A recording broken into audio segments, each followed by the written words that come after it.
Take your things and go. Debo, please, just listen to me. I won't hear another word. Go now! Please, Debo, don't do this. I have never touched another man in my life. Some people are simply good at lying. Ifeoma, how can I believe you? I swear it. I don't want to hear it anymore. God, you are the only one watching. Let her explain to the whole street then. Everybody saw you with that man, Ifeoma. Please, it's not what you think. Liar! The shame you've brought. The sewing machine hummed under Ifeoma's hands like a second heartbeat. Thread, cloth, thread again. By 6 in the morning, she had already finished 2 dresses for the women of Belcourt Estate, and by 7, she was frying akara for the husband who still called her Maitreyo when his mother wasn't within earshot. The kitchen of that small flat on Adura Close had become the truest place in her life. It smelled of palm oil and starch and the particular calm of a woman who had built something with her own 2 hands and refused to be ashamed of it. Ifeoma Chukwuemeka had grown up watching her own mother stretch nothing into something, a wrapper into 2, a single yam into a week of soup, and she had promised herself, long before she ever met Debo Adenka, that she would never be a woman who waited for a man to hand her a life. She would build one, and if a man wanted to stand beside it, he was welcome. Debo had wanted to stand beside it from the very first afternoon he saw her at OK Central Market, arguing down the price of Ankara lace with a confidence that made 3 other traders stop to watch. He was, at the time, a junior officer in a struggling logistics firm, a man with more charm than capital, and he had fallen for her the way men fall for women who do not need them, hopelessly, and a little afraid of losing what they hadn't fully earned yet. Mama Beatrice Adenka had never approved. She had a name picked out already. A girl from a respected Ijebu family whose father owned 3 fuel stations and whose mother had gone to secondary school with Mama Beatrice herself. That girl came with property, with connections, with a lineage that would have made Mama Beatrice's Sunday conversations easier at church. Ifeoma came with nothing but a sewing machine and a spine that refused to bend. That woman is building something without your name on it, Mama Beatrice told her son the week before the wedding, in the same soft, reasonable voice she used for everything cruel. One day, she will not need you at all, and then what will you have left, Debo? Debo had laughed it off then. He was 28 and in love and certain, the way only young men in love can be certain, that his mother would come around once she saw how good Ifeoma was for him. She never did. For 3 years, Mama Beatrice smiled at Ifeoma over Sunday rice. She complimented her cooking to the neighbors, told the women at church how blessed her son was, how industrious his wife had become, and behind the closed door of her own room, she counted every naira Ifeoma's small tailoring business earned like it was money stolen from her son's future, as though every customer who walked into that little shop on Ogunlana Street was one more brick in a wall being built between mother and son. It was not jealousy alone. Mama Beatrice had buried a husband young, had raised Debo mostly by herself in a 2-room flat where every kobo had to answer for itself. And somewhere in those hard years, she had convinced herself that a woman's independence was the beginning of a man's abandonment. She had seen it happen to a cousin, she had seen it happen to a neighbor, and she had decided quietly, patiently, over 3 years of Sunday smiles, that it would not happen to her son. She simply needed the right lie and the patience to let it grow in the dark before she let anyone see it. By the 3rd year of the marriage, Ifeoma's shop had grown from a single rented stall to a proper storefront with 2 apprentices under her. Debo had finally been promoted at the logistics firm, and for the first time in their marriage, money was no longer the thing they argued about at midnight. They had survived his job loss the year before, survived a miscarriage in the 6th month that neither of them spoke about outside their bedroom walls, survived the kind of hardship that either breaks a marriage or welds it into something unbreakable. Theirs had welded.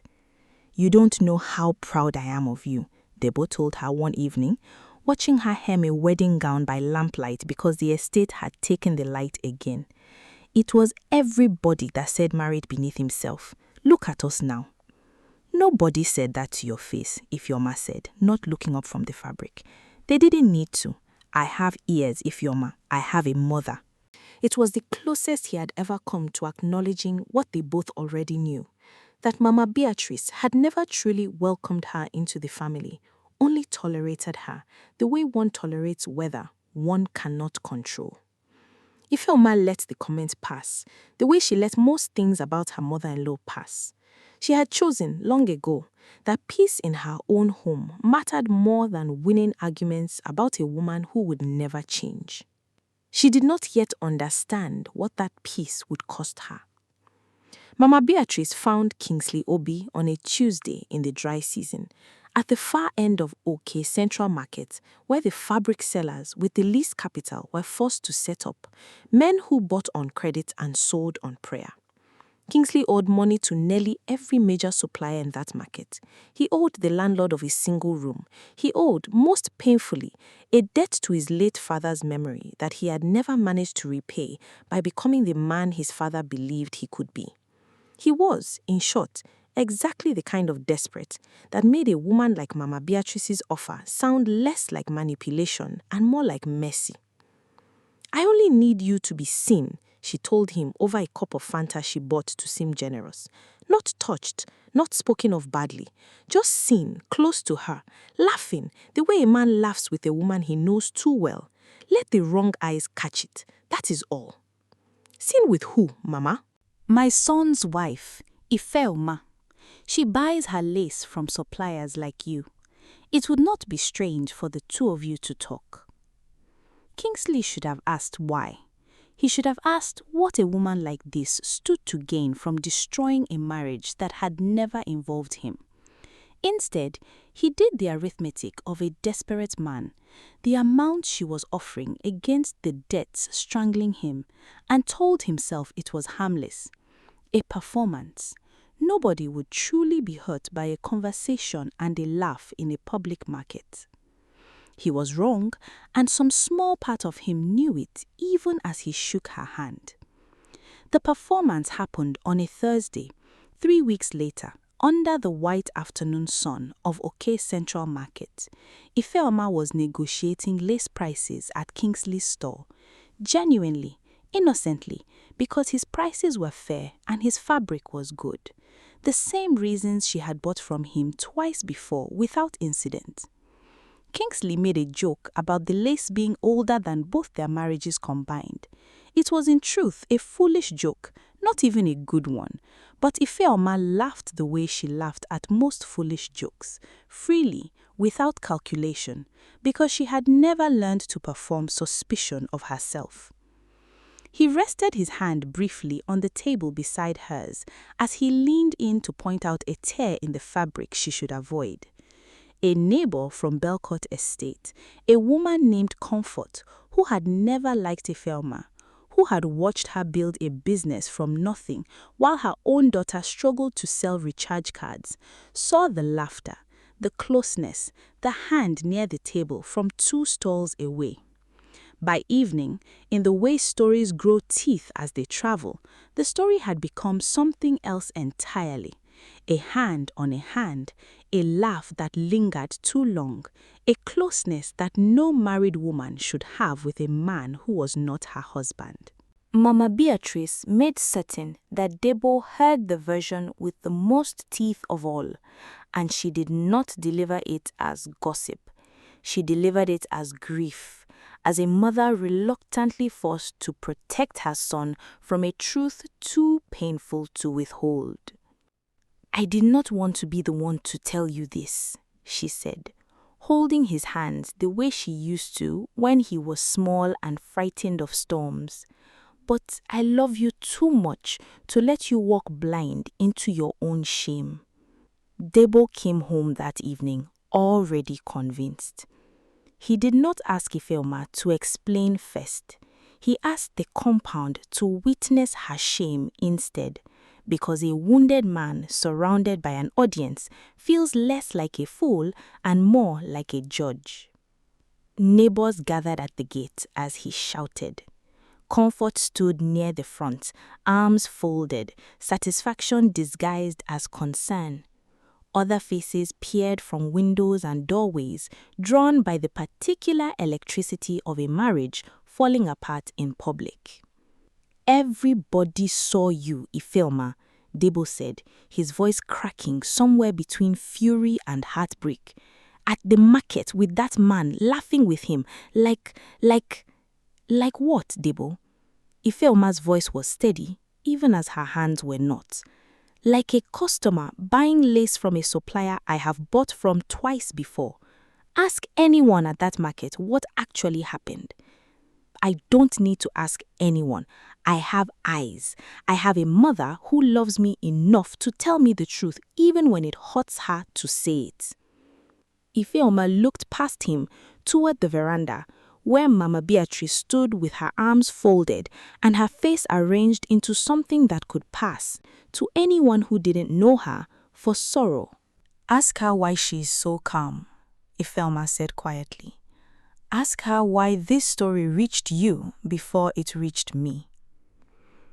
It was the last true thing she managed to say before her knees found the dust of the compound she had called home for 3 years, before her voice broke into pleading despite every instinct telling her that pleading would not save her, before the neighbors watched a marriage end the way a house collapses suddenly, though the cracks had clearly been there for years. Debo threw her out that night with nothing but the clothes on her back and a small bag her sister packed for her in tears, standing at the gate long enough to make certain the whole street understood exactly what kind of woman he believed he had married. Ifeoma did not fight it. She had learned somewhere in her 31 years that you cannot argue a man out of a lie his mother has spent 3 years quietly preparing him to believe.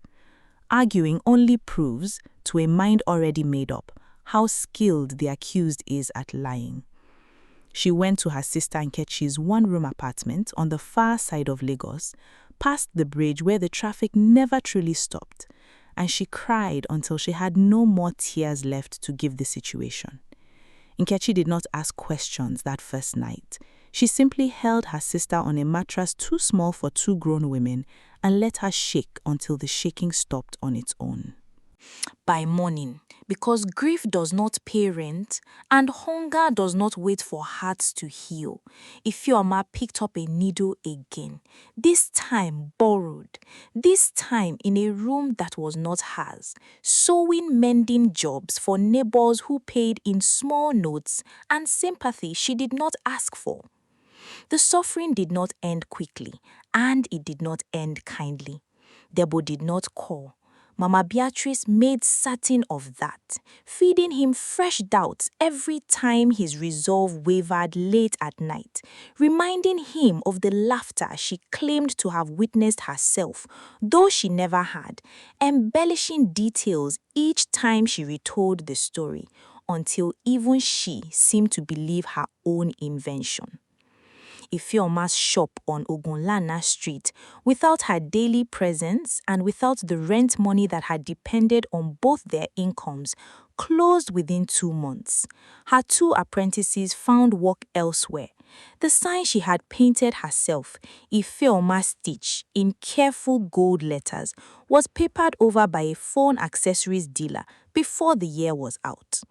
She took in mending from strangers. She sewed until her fingers bled and calloused and bled again.